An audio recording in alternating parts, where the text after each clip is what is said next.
새벽 4시 서울 뒷골목에 리어카 바퀴 굴러가는 소리가 울려 퍼집니다. 고재만이 무거운 리어카를 끌며 천천히 걸어가고 있죠. 65살의 나이에도 여전히 탄탄한 어깨지만 구부러진 허리와 거친 손은 30년간의 노고를 말해주고 있습니다. 오늘도 시작이구나. 고재만이 작은 한숨과 함께 중얼거렸습니다. 리어카에는 호떡을 만들 밀가루와 각종 재료들이 가득 실려 있습니다. 매일 같은 시간, 같은 장소로 향하는 발걸음이지만 오늘따라 유독 무겁게 느껴지네요. 아마 어젯밤 늦게까지 일한 탓일 겁니다. 차가운 새벽 공기가 얼굴을 스치며 지나갔지만 고재만은 익숙한 듯 리어카를 끌어당기며 골목을 빠져나갔습니다. 하루 종일 호떡을 구워 팔고 장사를 마친 고재만은 현관문 앞 계단에 털썩 주저앉았습니다. 온몸이 뻐근하고 다리가 후들거리네요. 특히 오늘은 손님이 많아서 평소보다 더 힘들었거든요. 주머니에서 낡은 휴대폰을 꺼내 확인해보니 미확인 메시지가 12개나 와 있습니다.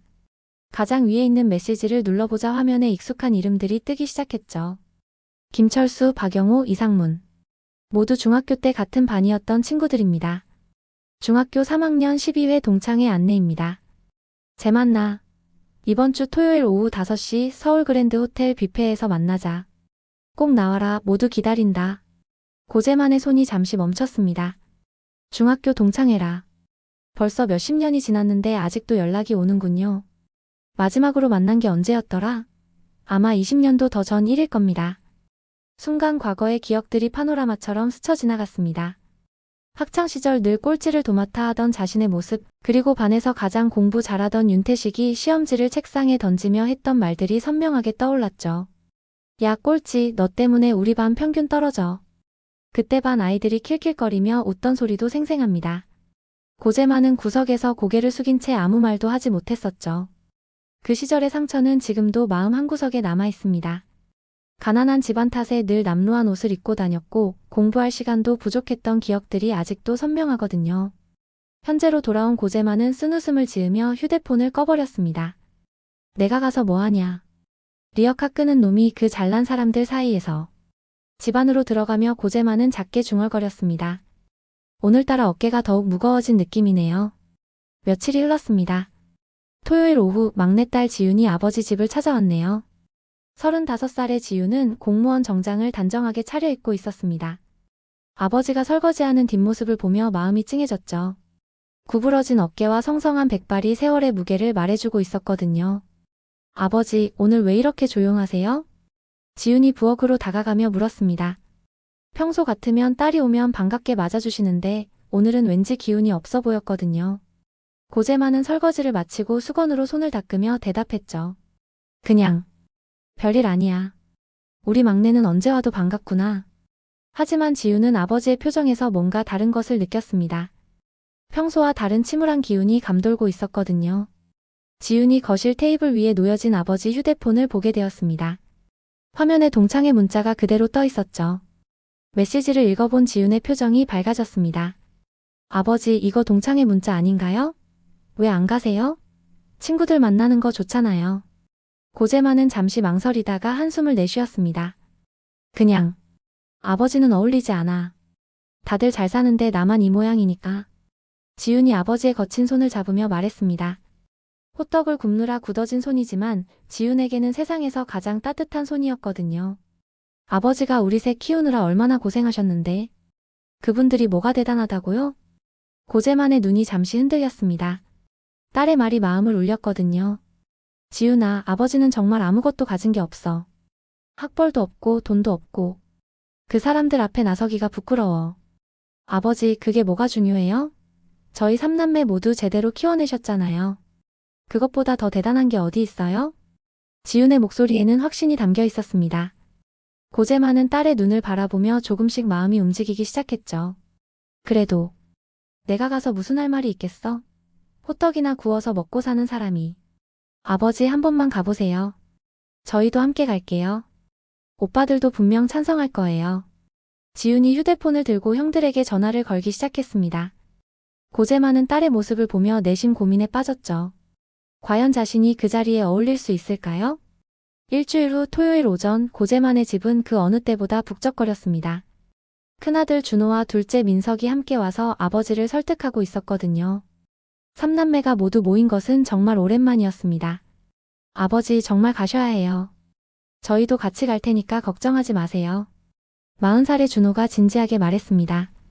프랜차이즈 본사에서 전략팀장으로 일하는 준호는 평소 차분한 성격이지만 오늘은 유독 열정적이었죠. 37살의 민석도 거들었습니다. 인공지능 스타트업을 운영하는 민석은 항상 밝은 성격이었는데 오늘도 환한 미소를 지으며 아버지를 격려했습니다. 아버지, 우리가 모시고 갈게요. 완전 멋지게 차려입으시고 당당하게 가시는 거죠. 삼남매의 설득에 고재만도 마음이 흔들리기 시작했습니다. 자식들이 이렇게 나서는데 계속 거절할 수는 없었거든요. 그래도 내가 뭘 입고 가겠어? 평생 작업복만 입고 살았는데. 그건 걱정 마세요. 저희가 다 준비해드릴게요. 삼남매는 아버지를 데리고 백화점으로 향했습니다.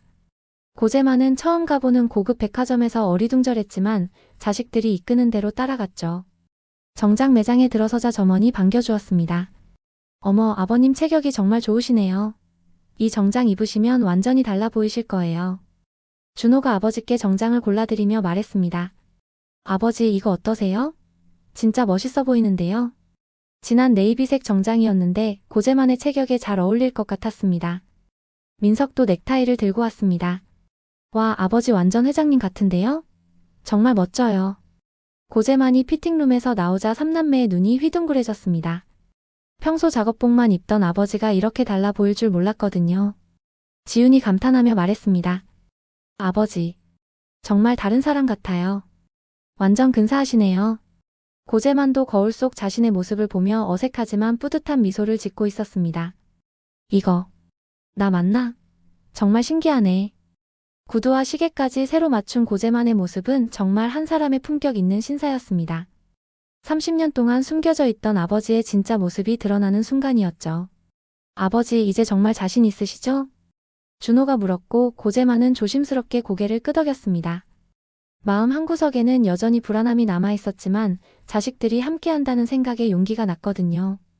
토요일 오후 5시 서울 도심 한복판의 5성급 호텔 연회장 앞에 고재만과 삼남매가 도착했습니다. 화려한 샹들리에가 빛나는 로비를 지나 연회장 입구에 서자 고재만의 발걸음이 잠시 멈췄습니다. 호텔의 웅장함에 압도당한 기분이었거든요. 연회장 안에서는 이미 동창들의 웃음소리와 대화소리가 들려오고 있었죠. 고급 뷔페가 준비되어 있고 모든 사람들이 정장을 단정하게 차려입고 있었습니다. 고재만은 괜히 위축되는 기분이었습니다. 아버지, 당당하게 들어가세요. 저희가 옆에 있잖아요. 준호가 아버지의 팔을 살짝 잡으며 격려했습니다. 민석과 지훈도 양옆에서 아버지를 에워싸며 함께 걸었죠. 자식들의 든든한 지지가 느껴지자 고재만도 조금씩 자신감을 되찾았습니다. 연회장 문이 열리자 대화 소리가 점점 작아지기 시작했습니다. 모든 시선이 고재만에게 집중되었거든요. 동창들은 깔끔하게 차려입은 고재만의 모습을 보며 놀란 표정을 지었습니다. 저 사람 누구야? 혹시 재만이 아냐? 수군거리는 소리가 들렸지만 고재만은 자식들이 옆에 있다는 생각에 마음을 다잡았습니다. 가장 먼저 다가온 사람은 윤태식이었습니다. 65살의 윤태식은 중견 건설업체 사장답게 당당한 모습이었죠. 값비싼 정장과 명품 시계가 그의 경제적 지위를 말해주고 있었습니다. 재만이 아니야? 와, 정말 오래됐다. 윤태식이 반가워하며 다가왔지만 고지어 나온 말은 예상과 달랐습니다. 야, 아직도 리어카 끄냐? 하하. 순간 연회장이 조용해졌습니다. 다른 동창들도 고재만을 바라보며 애매한 표정을 지었죠. 몇몇은 민망해하는 기색이 역력했고 몇몇은 호기심 어린 눈빛으로 바라봤습니다. 고재만은 잠시 당황했지만 담담하게 대답했습니다. 뭐 손으로 벌어먹고 살고 있지. 동창들 사이에서 조용한 수군거림과 어색한 웃음이 퍼져나갔습니다. 자식들은 아버지 옆에서 그 모습을 지켜보며 마음이 아팠지만 아버지가 위축되지 않도록 든든하게 서 있었죠. 이제 진짜 동창회가 시작되는 순간이었습니다. 자기소개 시간이 시작되었습니다. 동창들이 차례로 자신의 근황을 소개하기 시작했죠. 대기업 임원, 고위 공무원, 의사, 변호사 등 화려한 이력들이 쏟아져 나왔습니다. 고재만은 점점 작아지는 기분이었습니다. 나는 대한제철에서 상무로 일하고 있어. 나는 서울대병원 과장이야. 법무법인에서 변호사 하고 있지. 하나같이 성공한 사람들의 이야기였습니다. 고재만은 자신의 차례가 다가올수록 불안해졌죠. 윤태식의 차례가 되었습니다. 나는 지금 재개발 사업을 하고 있어. 요즘 서울 곳곳에서 큰 프로젝트들을 진행하고 있지. 윤태식이 자랑스럽게 말하자 옆에 앉아있던 아들 윤성우가 거만한 표정으로 고개를 끄덕였습니다. 35살의 윤성우는 아버지를 닮아 오만한 기질이 있었거든요. 아들 성우도 같이 일하고 있고 요즘 아주 잘 나가고 있어. 부자가 함께 사업하니까 정말 든든하지. 동창들이 부러워하는 시선으로 윤태식을 바라봤습니다.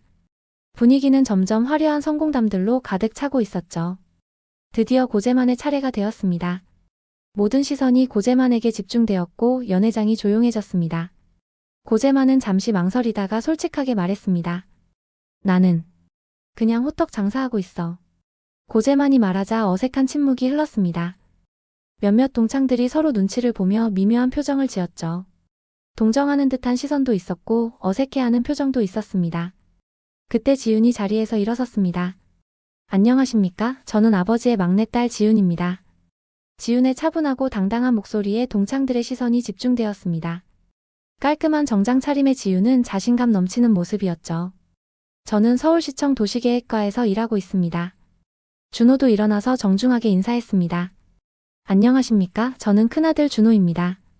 프랜차이즈 본사에서 전략팀장으로 일하고 있습니다. 민석도 밝은 미소를 지으며 소개했습니다. 저는 둘째 민석이고 인공지능 스타트업을 운영하고 있습니다. 동창들의 표정이 서서히 변하기 시작했습니다. 호떡 장사를 하는 고재만의 자식들이 모두 이렇게 훌륭하게 성장했다는 사실에 놀란 것이죠. 재만이 자식들 다 잘됐네. 한 동창이 감탄하며 말했습니다. 분위기가 조금씩 바뀌기 시작하는 순간이었습니다. 분위기가 조금 누그러진 틈을 타서 윤성우가 건방진 어조로 말했습니다. 호떡 장사하면서 애들 대학 보낸 거 쉽지 않았겠네. 윤성우의 말투에는 은근한 조롱이 섞여 있었습니다. 마치 가난한 집안에서 자란 아이들을 동정하는 듯한 뉘앙스였죠.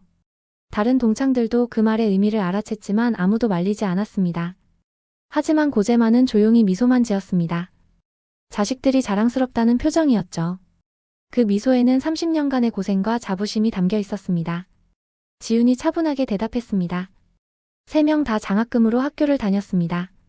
아버지께서 매일 새벽 4시부터 일을 하시면서도 저희 공부는 절대 포기하지 않으셨거든요. 지윤의 말에 동창들이 고개를 끄덕였습니다. 새벽 4시부터 일한다는 말에 모두 숙연해졌죠. 그 시간이면 대부분의 사람들이 깊은 잠에 빠져 있을 시간이었거든요. 윤태식이 자랑스럽게 화제를 돌렸습니다. 성우가 이번에 강남 재개발 프로젝트 총괄을 맡아서 아주 잘하고 있어. 몇백억짜리 대형 사업이야. 윤성우도 으쓱하며 거들었습니다. 네, 정말 큰 프로젝트죠. 성공하면 회사가 한 단계 더 도약할 수 있을 거예요. 동창들이 감탄의 소리를 냈습니다. 하지만 몇몇 동창들 사이에서 조용한 웅성거림이 들리기 시작했죠. 요즘 뉴스에서 재개발 관련해서 좋지 않은 소식들이 많이 나오고 있었거든요. 한 동창이 조심스럽게 말했습니다. 그거 요즘 문제 많이 생기지 않았나? 뉴스에서 봤는데. 다른 동창도 거들었습니다. 세입자들 강제 철거 이슈로 감사가 들어간다던데. 맞나? 또 다른 동창이 작게 속삭였습니다. 부당한 퇴거 문제로 시위도 일어났다던데. 윤태식과 윤성우의 표정이 순간 굳어졌습니다. 갑자기 분위기가 어색해졌죠. 윤성우가 급하게 변명을 시작했습니다. 아, 그건 일부 언론에서 과장된 거고요. 그때 지윤이 조용하지만 명확한 목소리로 말했습니다. 그 사건 말씀이시죠? 제가 담당 부서에서 직접 관리하고 있는 건입니다. 연회장이 순식간에 조용해졌습니다. 모든 사람들의 시선이 지윤에게 집중되었죠. 서울시 도시계획과에서 해당 재개발 사업에 대한 내부 감사를 진행하고 있습니다. 부당한 세입자 퇴거와 관련해서 이미 조사에 착수했죠. 윤성우의 얼굴이 새하얗게 변했습니다. 급하게 변명을 시작했죠. 아, 그건 정말 오해입니다. 저희는 합법적으로. 식은땀을 흘리며 말하는 윤성우를 보며 동창들도 당황스러운 표정을 지었습니다. 분위기가 완전히 뒤바뀌는 순간이었죠. 분위기가 완전히 뒤바뀌었습니다. 동창들이 하나둘씩 고개를 숙이기 시작했죠. 방금 전까지 거만하던 윤태식 부자의 모습과는 완전히 대조적인 상황이었습니다. 연회장의 공기가 무겁게 가라앉았고 누구도 쉽게 말을 꺼내지 못했습니다. 윤태식도 당황하며 말했습니다. 아니야, 우리는 법적으로 문제없이 진행하고 있어. 하지만 그의 목소리에는 확신이 없었습니다. 오히려 변명처럼 들렸죠. 자신 있게 자랑하던 모습은 온데간데 없었습니다. 지훈이 차분하게 덧붙였습니다. 조사 결과는 곧 나올 예정입니다. 공정하고 투명하게 진행될 거고요. 윤성우는 더 이상 할 말이 없었습니다. 얼굴이 창백해진 채 입만 벙긋거리고 있었죠. 고재만이 오랫동안 침묵을 지키다가 처음으로 진지하게 입을 열었습니다. 친구들아, 나는 가진 게 없었어. 고재만의 목소리는 잔잔했지만 깊은 울림이 있었습니다. 연회장 전체가 조용해졌죠. 모든 사람들이 고재만의 말에 귀를 기울였습니다. 돈도 없고 학벌도 없고 남들 보기에는 초라한 인생이지. 고재만이 잠시 숨을 고르며 동창들을 둘러보았습니다. 하지만 내 애들한테만은 하나 확실히 가르쳤어. 남을 속이지 말고 남한테 피해를 주지 말고 살라고 했지. 동창들이 숙연한 표정으로 고재만의 말을 듣고 있었습니다. 그의 말 한마디 한마디가 마음 깊이 울려왔거든요. 정직하게 떳떳하게 살라고 말이야. 고재만이 잠시 멈췄다가 다시 말했습니다. 30년 동안 새벽 4시에 일어나서 호떡을 굽는 게 힘들긴 했지만 그래도 내 자식들 앞에서는 떳떳했어. 고재만의 목소리에는 자부심이 담겨 있었습니다. 비록 가난했지만 정직하게 살아온 자신의 인생에 대한 확신이었죠. 돈은 못 벌어줬지만 최소한 부끄러운 일은 하지 않았거든. 고재만의 말이 끝나자 연회장에 깊은 침묵이 흘렀습니다. 그리고 1명, 2명씩 박수를 치기 시작했죠. 곧 연회장 전체가 따뜻한 박수 소리로 가득 찼습니다. 진심에서 우러나온 존경의 박수였습니다. 동창들의 눈에는 감동이 어려 있었습니다. 화려한 성공담보다 훨씬 깊은 울림을 주는 이야기였거든요. 진정한 성공이 무엇인지 다시 생각해보게 되는 순간이었습니다. 윤태식이 머뭇거리며 고재만에게 다가왔습니다. 그의 얼굴에는 진심 어린 후회가 서려 있었죠. 재만아, 미안하다. 그동안 내가 너무 교만했나 봐. 윤태식의 목소리에는 진심 어린 후회가 담겨 있었습니다. 학창시절부터 지금까지 고재만을 무시했던 자신의 행동을 돌아보게 된 것이죠. 너 같은 사람이 진짜 성공한 거였구나. 나는 뭘 했나 싶어. 다른 동창들도 고재만을 바라보는 시선이 완전히 달라져 있었습니다. 존경과 감탄이 섞인 눈빛이었죠. 호떡 장사라는 직업을 무시했던 자신들이 부끄러워졌습니다. 한 동창이 일어서서 말했습니다. 재만아, 정말 대단하다. 우리가 배워야 할 게 많겠어. 또 다른 동창도 고개를 숙이며 말했습니다. 미안해, 재만아. 우리가 너무 무례했어. 분위기가 완전히 바뀌었습니다. 처음에는 고재만을 동정하거나 무시하던 시선들이 이제는 존경과 감탄으로 바뀌었거든요. 진정한 인생의 가치가 무엇인지 깨닫게 되는 순간이었습니다. 감동적인 순간이 지나고 동창들이 스스로 무언가를 제안하기 시작했습니다. 고재만의 이야기에 깊은 감동을 받은 동창들은 뭔가 의미 있는 일을 하고 싶어 했거든요. 한 동창이 일어서서 말했습니다. 재만아, 우리가 뭔가 의미 있는 일을 해보자. 어떨까? 의사로 일하고 있는 김철수가 제안했습니다. 그래, 재만 장학회 같은 걸 만들어보자. 어려운 환경에서도 열심히 공부하는 학생들을 도와주는 거야. 변호사인 박영우도 거들었습니다. 좋은 생각이야. 정말 도움이 필요한 학생들에게 희망을 줄 수 있을 거야. 또 다른 동창이 제안했습니다. 재만이가 이사장을 해라. 네가 가장 적임자야. 진짜 교육이 뭔지 아는 사람이잖아. 고재만이 당황하며 손을 저었습니다. 아니야, 내가 뭘 알아서. 그런 큰일을 어떡해. 고재만은 정말 당황스러웠습니다. 자신 같은 사람이 그런 중요한 일을 맡을 수 있을지 확신이 서지 않았거든요. 지훈이 아버지의 어깨에 손을 올리며 말했습니다. 아버지, 30년 동안 저희를 교육하신 게 최고의 자격입니다. 지훈의 목소리에는 확신이 가득했습니다. 아버지보다 교육에 대해 잘 아는 사람이 어디 있겠냐는 생각이었죠. 준호도 거들었습니다. 맞습니다, 아버지. 진짜 교육이 뭔지 몸소 보여주신 분이잖아요. 학벌이나 돈보다 더 중요한 걸 가르쳐 주셨어요. 민석도 밝게 웃으며 말했습니다. 저희가 도와드릴게요, 아버지. 아버지 인생 2막이 시작되는 겁니다. 정말 멋진 일이에요. 고재만의 눈시울이 붉어지며 웃음이 번졌습니다. 자식들의 말에 마음이 뭉클해졌거든요. 그래. 은퇴하고도 할 일이 생겼구나. 동창들이 모두 일어서서 박수를 치며 환호했습니다. 연회장은 따뜻한 감동으로 가득 찼죠. 모두의 마음이 하나가 되는 순간이었습니다. 윤태식도 진심으로 말했습니다. 재만아, 나도 적극적으로 도울게. 정말 좋은 일이야. 다른 동창들도 저마다 도움을 약속했습니다. 의사인 동창은 의료 지원을, 변호사인 동창은 법적 자문을, 사업가들은 후원금을 약속했죠. 저녁이 되어 호텔을 나서는 고재만과 삼남매의 모습은 정말 행복해 보였습니다. 가족 넷이 어깨동무를 하며 천천히 걸어가는 뒷모습이 석양에 길게 그림자를 만들었죠. 고재만이 조용히 중얼거렸습니다. 진짜 성공은 남을 이기는 게 아니라 자식들 앞에 떳떳한 아버지로 사는 것이더라. 삼남매가 아버지를 바라보며 환하게 웃었습니다.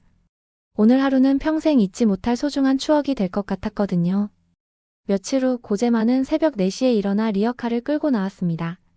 하지만 이제는 발걸음이 한결 가벼웠습니다. 오늘부터는 호떡을 팔아서 번 돈 중 일부를 장학회 기금으로 내놓을 생각이었거든요. 오늘도 시작이구나. 이제는 더 큰 의미로. 고재만의 얼굴에는 새로운 희망이 가득했습니다. 리어카를 끌던 아버지가 드디어 진짜 성공의 의미를 보여준 것이죠. 그리고 그 성공은 이제 더 많은 사람들에게 희망을 전해줄 것입니다. 30년간 새벽을 깨우며 살았던 고재만의 인생에 새로운 아침이 밝아오고 있었습니다. 진정한 성공이란 바로 이런 것이라는 걸 보여주면서 말이죠. 한 달 후 재만 장학회 설립 기념식이 열렸습니다. 고재만은 이사장으로 임명되었고 동창들은 모두 이사진으로 참여했습니다. 첫 번째 장학생으로는 어려운 환경에서도 꿈을 포기하지 않는 10명의 학생들이 선정되었죠. 고재만은 장학 증서를 전달하며 학생들에게 말했습니다. 공부만 잘하는 게 성공이 아니야. 정직하고 떳떳하게 사는 게 진짜 성공이란다. 그렇게 고재만의 새로운 인생이 시작되었습니다. 리어카를 끌던 손으로 이제는 더 많은 사람들에게 희망을 전해주는 삶을 살게 된 것이죠. 여러분도 오늘 이 이야기를 들으시며 진정한 성공이 무엇인지 한 번 더 생각해 보시는 시간이 되셨기를 바랍니다. 화려한 성공보다 더 소중한 것은 우리 주변 사람들 앞에서 떳떳할 수 있는 삶이 아닐까요? 긴 이야기 끝까지 들어주셔서 정말 감사합니다. 여러분의 하루하루가 고재만처럼 의미 있고 보람찬 시간이 되시길 진심으로 응원합니다. 다음에도 더 좋은 이야기로 찾아뵙겠습니다. 감사합니다.